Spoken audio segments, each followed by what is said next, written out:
ये जो अंतिम धोखा होगा वो बहुत ज़्यादा ज़बरदस्त होगा। जैसे आदम और हव्वा को भरमाया गया ना, प्रभु से अलग किया गया, तो बाइबल में लिखा झूठे मसीह होंगे और वो बहुतों को भरमाएंगे। तो हर एक प्रभु प्रभु करने वाला व्यक्ति प्रभु में नहीं है। आपको उसके फलों से उसे पहचानना है ना, फलों से पहचानना है। और हमें लोगों को इमोशनली जज नहीं करना है। बहुत सारे लोग फीलिंग में इमोशनल होके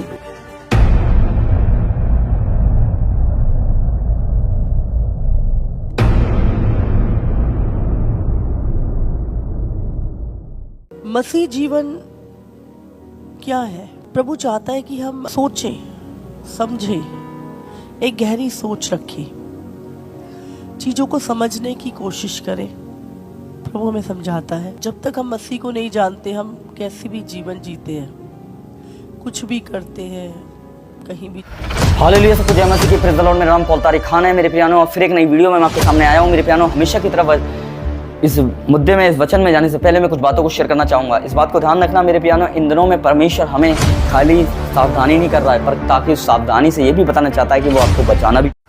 हालेलुया, सब कुछ जय मसीह की। Praise the Lord. मेरा नाम पॉल तारिक खान है मेरे प्यानो, और फिर एक नई वीडियो में मैं आपके सामने आया हूँ मेरे प्यानो। हमेशा की तरह इस मुद्दे में, इस वचन में जाने से पहले मैं कुछ बातों को शेयर करना चाहूँगा। इस बात को ध्यान रखना मेरे प्यानो, इन दिनों में परमेश्वर हमें खाली सावधानी नहीं कर रहा है, पर ताकि उस सावधानी से ये भी बताना चाहता है कि वो आपको बचाना भी चाहता है। इस बात को ध्यान रखें मेरे प्रिय भाइयों।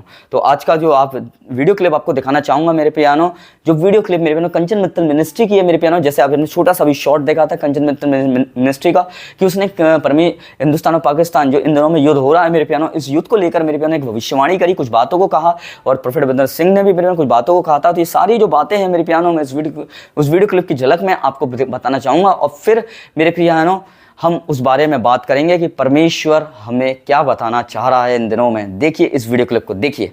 जैसे मेरे प्यानो आपने इस वीडियो क्लिप को देखा कि जो भी बातें मेरे प्यानो भविष्यवाणियां बताई गई, वो भविष्यवाणियां वो मेरे प्यानो एक दास बाद में बता रहा है, पर पहले परमेश्वर का वचन पहले ही बता चुका है। पर हम देख रहे हैं मेरे प्यानो परमेश्वर अपने दासों के द्वारा क्यों बता रहा है, ताकि परमेश्वर अपने दासों के द्वारा इसलिए बता रहा है कि उन भविष्यवाणियों को सुनकर वो हमारे लिए खाली भविष्यवाणी ना रह जाए, पर खुदावन भविष्यवाणियों के द्वारा वो भविष्यवाणियां हमारे लिए पूरी हों, ताकि वो भविष्यवाणी जो यीशु मसीह ने उस बाद में करी कि मैं तुम्हारे पास आऊँगा, कि वो हमें ले जा सके। पर मैं इन दिनों में जब आप इस तरीके की बातें देख रहे हैं, भविष्यवाणी पूरी होती हुई देख रहे हैं, जो इस मिनिस्ट्री में मेरे बहनों और बहुत से भविष्यवाणी प्रभु के दास प्रोफेट बंदर सिंह कंचन मित्तल मिनिस्ट्री और कई परमेश्वर के दास दासियाँ भविष्यवाणी कर रहे हैं लेकर मेरे बहनों कि इस तरह के युद्धों के बारे में, इस तरह की लड़ाइयों के बारे में, इस तरह की चीज़ों और हालतों के बारे में। तो हमें मेरे बहनों किस तरीके से ज़िंदगी गुजर बसर करने की ज़रूरत है, किस तरीके से मेरे बहनों हमें परमेश्वर की हुजूरी में जाने की ज़रूरत है, किस तरीके से परमेश्वर के पास बैठने की ज़रूरत है, किस तरीके से परमेश्वर की आराधना करने की ज़रूरत है, किस तरीके से परमेश्वर को वक्त देने की जरूरत है। तो ये सब बातें मेरे प्यानो परमेश्वर का वचन बताता है। और एक वचन मैं आपके साथ पढ़ना चाहूंगा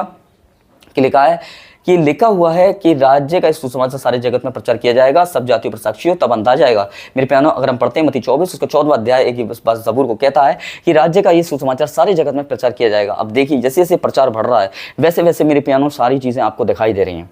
कभी लड़ाई दिखाई देती है, कभी भूकंप दिखाई देते हैं, कभी कुछ दिखाई देता है, कभी कुछ दिखाई देता है, कभी कुछ दिखाई देता है। क्यों? क्योंकि सुसमाचार बढ़ रहा है। और जब सुसमाचार बढ़ रहा है तो चीज़ें क्यों नहीं बढ़ेंगी? आजमाइशें क्यों नहीं बढ़ेंगी? परीक्षाएं क्यों नहीं बढ़ेंगी? चंगाइयाँ क्यों नहीं बढ़ेंगी? गवाइयाँ क्यों नहीं बढ़ेंगी? मेरे प्यारों सब चीज़ें बढ़ेंगी। जब दुख बढ़ेगा तो सुख भी बढ़ेगा, और सुख बढ़ेगा जब दुख भी बढ़ेगा। इस बात को ध्यान रखें। जब जिन दिनों में चीज़ें बढ़ती हुई जा रही हैं, भविष्यवाणी बढ़ रही हैं, नबूतें बढ़ रही हैं, दुआएं बढ़ रही हैं, आजमाइशें बढ़ रही हैं, तो आपको कितना बढ़ने की ज़रूरत है? मुझको कितना बढ़ने की ज़रूरत है दुआओं में, प्रार्थनाओं में। जब अंत के दिनों को देखकर उसने पहले के दिनों में प्रार्थना करी खुदा होकर, तो हमें अंत को दिनों को देखकर इंसान होकर कितनी प्रार्थना करने की ज़रूरत है। इस बात को ध्यान रखना। हालेलुया। और अगर दिनों में आप प्रार्थना कर रहे हैं तो आप एक बहुत समझदार व्यक्ति हैं। वो समझदार नहीं जो चांद पर पहुंच गए, वो समझदार जो दुआ कर रहे हैं, असली समझदार जिसे कहते हैं। इस बात को ध्यान रखें। जब इन दिनों में आप हालातों को देख रहे हैं तो आपको कैसे ज़िंदगी गुजर बसर करने की ज़रूरत है? हुकुम जीने, हुकुम परमेश्वर की आज्ञाओं का पालन करने की ज़रूरत है। पर हम देख रहे हैं इन दिनों में ये बहुत कम लोग हैं जो अपना समय स्पेंड कर रहे हैं। पर इस बात को ध्यान रखें, जो अब समय स्पेंड कर रहे हैं वो ही उठा लिए जाएंगे, वही रैप्चर के साथ उठा लिए जाएंगे, वही उस रैप्चर में यीशु मसीह के साथ जाएंगे। खाली युद्ध को देखने से नहीं, युद्ध की खबरें सुनने से नहीं, कोई भूकंप की खबरें सुनने से नहीं, भुक्कम आता हुआ देखने से नहीं, पर जब हम देख रहे हैं कि इसके बाद कोई आने वाला है, ये चीज़ें बाद में आ रही हैं, बता रही हैं, पर इससे पहले कोई और आ रहा है। जैसे जब एक पीएम आता है, उससे पहले साफ़ सफाइयाँ होती हैं, उससे पहले सड़कों की क्या होती हैं, धुलाइयाँ होती हैं, और वो साफ़ सफाइयाँ, वो हालात बता देते हैं कोई बड़ा आदमी आने वाला है, मतलब पीएम सीएम कोई अधिकारी आने वाला है। वैसे ही ये हालात भी बता रहे हैं कि हम इसलिए आए क्योंकि हमारे बाद कोई आने वाला है, और वो यीशु मसीह हैं। और जब यीशु मसीह आने वाले हैं तो आपको कहाँ पर जाने वाला होना चाहिए? खुदा की पाक हुजूरी में, उसके साथ रिश्ता बिताने में। इस बात को ध्यान रखें। तो सबको जय मसीह की, प्रेज़ द लॉर्ड। खुदा आप सबको बरकत दे। फिर एक बार नेक्स्ट वीडियो में बहुत जल्दी आएंगे मेरे प्यानो। जय मसीह की, जय मसीह की।